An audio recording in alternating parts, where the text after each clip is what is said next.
कौन है सौरभ जोशी, जो बन गए चंडीगढ़ के नए मेयर? नगर निगम चुनाव में कैसे मार ली बाजी? 1996 के बाद पहली बार हाथ उठाकर हुई वोटिंग ने कैसे पलट दिया खेल? चंडीगढ़ नगर निगम चुनाव में बीजेपी ने बड़ी जीत हासिल कर कांग्रेस और आम आदमी पार्टी को चारों खाने चित कर दिया।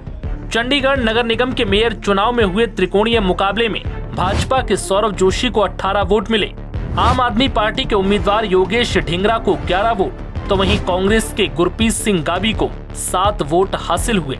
इस प्रचंड जीत के बाद बीजेपी के सौरभ जोशी को मेयर चुन लिया गया। हैरानी की बात यह है कि सौरभ जोशी ऐसे समय पर मेयर बने हैं जब चंडीगढ़ नगर निगम में पारदर्शिता सुनिश्चित करने के लिए सीक्रेट बैलेट के बजाय सार्वजनिक रूप से हाथ उठाकर वोटिंग की नई एसओपी लागू की गई थी।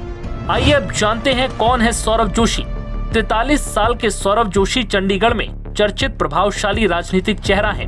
वर्तमान में वो वार्ड नंबर 12 के काउंसलर हैं। इस वार्ड के तहत 15, 16, 17 और 24 आते हैं। पेशे से वकील सौरभ ने अपने राजनीतिक जीवन की शुरुआत ABVP यानी अखिल भारतीय विद्यार्थी परिषद से की थी। सौरभ जोशी राजनीतिक परिवार से आते हैं। उनके पिता दिवंगत जयराम जोशी 1990 के दशक में चंडीगढ़ बीजेपी के अध्यक्ष थे। सौरभ जोशी वरिष्ठ बीजेपी नेता विनीत जोशी के भाई हैं। सौरभ जोशी खुद को सिर्फ एक राजनेता नहीं बल्कि जन सेवक मानते हैं। बीजेपी के भीतर उनकी पहचान काफी मेहनती पार्षदों के बीच होती है। सौरभ जोशी लगातार सदनों की बैठकों में नागरिकों के मुद्दों पर खुलकर अपनी बात रखते हैं। वहीं इस जीत पर सौरभ जोशी ने क्या कहा, सुनिए। देखिए, सबसे पहले तो सौरभ जोशी नहीं जीता। पहली बात, भारतीय जनता पार्टी के वो सैकड़ों कार्यकर्ता जो बूथ लेवल पे काम करते हैं, केरल जैसी विपरीत परिस्थितियों में काम करते हैं, अरुणाचल जैसी विपरीत परिस्थितियों में काम करते हैं, जम्मू कश्मीर के सरहदी इलाकों में जो काम करते हैं, आज उनके आशीर्वाद से उन बूथ कार्यकर्ताओं के जो दिन रात लोकहित में जो काम करते हैं, भारतीय जनता पार्टी के सैकड़ों कार्यकर्ताओं के दम पर आज हमने ये 3 पद जीते। सैकड़ों कार्यकर्ता जो हमारे दिन रात जो विपरीत परिस्थितियों में काम कर रहे हैं। दूसरा, शेष नेतृत्व। आप देखिए,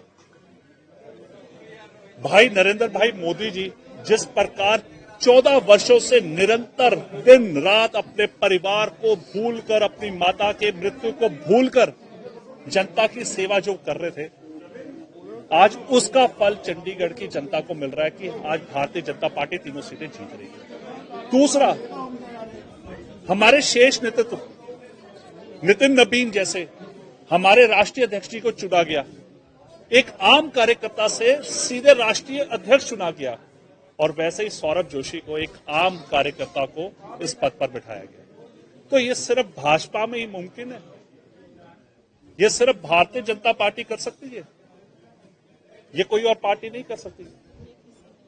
अगर आप कह रहे हैं कि सौरभ जोशी का संघर्ष नहीं था, ये कार्यकर्ताओं का संघर्ष है।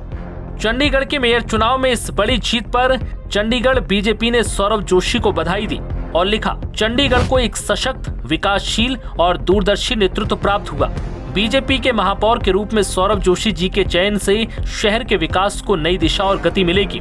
उनके नेतृत्व में चंडीगढ़ प्रगति, पारदर्शिता और जन कल्याण के नए आयाम स्थापित करेगा। सौरभ जोशी जी को हार्दिक बधाई और शुभकामनाएं। बता दें कि चंडीगढ़ नगर निगम में 35 सदस्य हैं। सदन में भाजपा के 18 पार्षद, आम आदमी पार्टी के 11 और कांग्रेस के 6 पार्षद हैं। इसके अलावा चंडीगढ़ के सांसद को भी मतदान का अधिकार प्राप्त होता है। और इस बीच चंडीगढ़ के नए मेयर को चुन लिया गया है और बीजेपी के सौरभ जोशी अब चंडीगढ़ के नए मेयर होंगे। नव भारत टाइम्स की रिपोर्ट।